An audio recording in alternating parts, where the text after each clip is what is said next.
Bonsoir mesdames, messieurs, chers amis, chère Thérèse.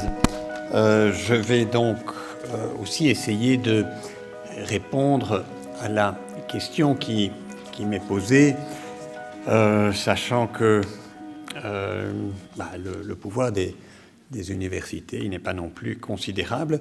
Elles ont un devoir de formation, un devoir de recherche, de recherche de solutions à des problèmes divers.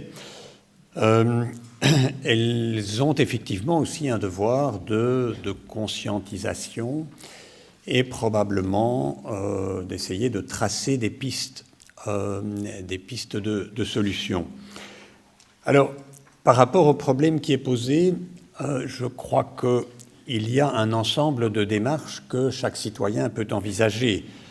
C'est de changer son propre comportement, le comportement vertueux, mais je crains malheureusement que nous ne serions pas suffisants pour véritablement changer les comportements, influencer suffisamment les décisions, qu'elles soient d'ordre politique ou économique.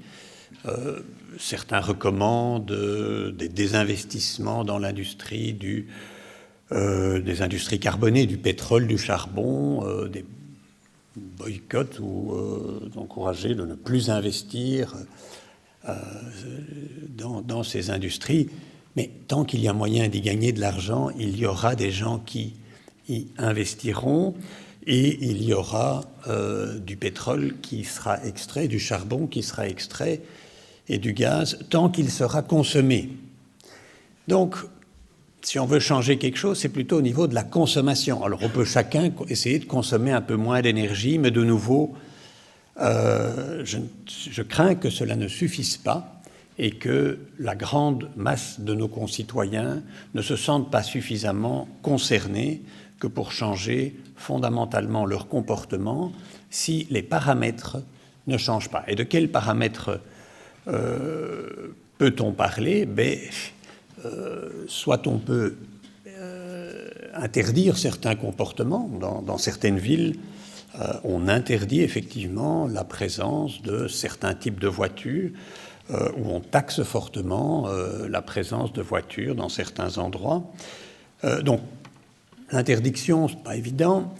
La taxation, c'est déjà plus faisable. Mais on doit bien se rendre compte là que tant que l'on présente la lutte pour l'environnement comme un ennemi de l'activité économique, on risque de faire le jeu des lobbies économiques en tout genre, qui directement ou insidieusement, parfois à travers les médias, influencent l'opinion publique et à travers elle les décideurs politiques pour obtenir qu'en définitive rien ne change. Et les lobbies, si on veut taxer par exemple les produits pétroliers, je crois que le litre de diesel est passé d'1,60 ou 1,80 € à peu près 1 euro, 1,10 €. C'était le moment idéal pour mettre 20 ou 30 ou 40 centimes de taxes supplémentaires et d'utiliser ces taxes pour, entre autres, ce fameux tax shift dont on parlait, c'est-à-dire alléger d'autres impôts, entre autres les impôts sur le travail, et peut-être annoncer qu'on allait taxer encore plus à l'avenir les produits pétroliers pour inciter les citoyens à changer de comportement. Mais si on essaye de faire ça, les lobbies pétroliers, la FEB, qui est particulièrement influente en Belgique, convainquent l'opinion publique de diverses façons et les décideurs que si on fait ça, monsieur le politique, vous avez bien entendu, c'est votre responsabilité, mais évidemment, ça va coûter des emplois, on va devoir fermer telle raffinerie. La compétitivité, vous comprenez, subitement, ils sont très préoccupés de la compétitivité des entreprises. Le pouvoir d'achat, subitement, ils sont très préoccupés du pouvoir d'achat du citoyen. Et donc, ça va coûter beaucoup d'emplois, et on devra bien dire que c'est de votre faute. Et donc, il y a une très grande difficulté à appliquer des taxes qui pourtant seraient fort nécessaires si on veut décourager la consommation d'énergie, si on veut changer les comportements en matière de transport, en matière d'isolation, en matière d'alimentation, dans tous les domaines. Si on veut changer les comportements, on doit probablement changer les paramètres. Aujourd'hui, les pouvoirs publics donnent énormément de subsides à une nourriture, une alimentation de masse, et très peu de subsides à une alimentation de qualité. Alors si on arrêtait déjà de subsidier l'alimentation de masse, l'alimentation de qualité deviendrait plus compétitive. On pourrait même envisager de subsidier l'alimentation de qualité. Aujourd'hui aussi, les pouvoirs publics donnent des subsides colossaux à la consommation d'énergie, que ce soit des subsides en tout genre à l'exploration pétrolière, des subsides sous forme de non-taxation de la pollution produite, des subsides très directs en favorisant fiscalement les voitures de société. Donc on subsidie énormément des comportements fort consommateurs d'énergie. Donc si on arrivait déjà à supprimer ces subsides, on induirait déjà certains comportements. Si en plus on arrivait à taxer les consommations nocives, on y arriverait encore mieux. Mais de nouveau, les lobbies traditionnels sont arrivés à nous faire croire et à faire croire à nos décideurs que la seule politique environnementale possible, c'était de donner des subsides au photovoltaïque, des subsides aux renouvelables, des subsides à l'isolation. Et alors, ben oui, c'est la crise, vous comprenez, l'austérité, on n'a plus d'argent, donc on ne peut plus se permettre des politiques environnementales. Une vraie politique environnementale, ben, elle inciterait à taxer les comportements polluants et elle serait, par définition, favorable, en tout cas aux équilibres budgétaires, et elle serait probablement très favorable aux investissements, mais aux investissements dans des industries nouvelles qui ne sont pas encore affiliées à des fédérations professionnelles et donc à la FEB. Et donc, personne ne plaide très fort, ne plaide beaucoup en faveur d'elle. Donc, je crois que si l'on veut changer le paradigme, si on veut vraiment influencer un autre type de comportement, il est opportun de changer son comportement personnel. De nouveau, je crois que ça ne peut que faire du bien, mais il est extrêmement important, en tant que citoyen et en tant que citoyen engagé, de faire pression sur les responsables politiques dans chacun des partis auxquels on est affilié ou dont on se sent proche. Chacun de ces partis a aujourd'hui un discours vaguement écologique et un comportement très très peu écologique. Je ne connais pas un seul parti en Belgique qui ose promouvoir une taxation du carbone. Tout le monde est certainement en faveur du marché du carbone. Vous savez, ce truc auquel personne ne comprend rien. Il y a un marché maintenant pour les permis de polluer. Tout le monde est en faveur de ça. Comme vous savez bien, pour les transports en commun, tout le monde est en faveur du métro. Parce que le métro, ça ne dérange personne. Mais quand il faut être en faveur du tram, ça c'est déjà beaucoup plus embêtant. Parce que le tram, ça prend la place des voitures. Et les voitures, ah oui, mais les électeurs, ils veulent leur voiture. Oui, alors c'est... Non, alors le tram, non, c'est pas...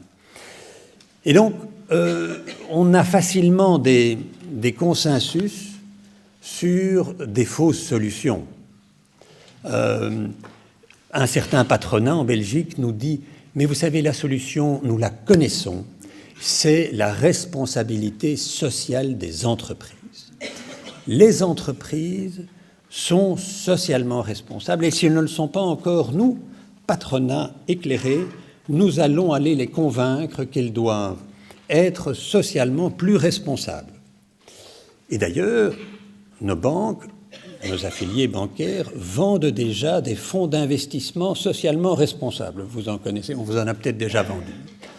Si vous regardez ce que sont les principaux investissements de ces fonds d'investissement socialement responsables, il y a quelques années, il y avait BP, maintenant plus. Volkswagen y était aussi, y était encore parfois. Mais vous avez pratiquement toutes les sociétés pharmaceutiques. Sociétés pharmaceutiques, j'ai rien contre, mais beaucoup ont été condamnées pour mensonges, falsification de tests, corruption de médecins, etc., etc. Ils ont payé des amendes pour tout ça, mais ils sont socialement responsables parce qu'elles ne polluent pas vraiment, elles n'ont pas fait de licenciements massifs. Bref, elles correspondent aux critères de l'investissement socialement responsable. Donc, oui, patronat nous dira, vous savez, on va progresser là-dedans, les entreprises seront socialement responsables, et donc, ne nous mettrez pas trop de réglementations, parce que vous savez, si vous nous mettez des réglementations, alors on est obligé de licencier, on ne peut plus investir, et on est obligé d'aller investir ailleurs, là où on nous permet de polluer. Donc, le changement de paradigme, il ne viendra... Et là, je suis tout à fait d'accord que les universités, les intellectuels en général, ont un rôle important à jouer.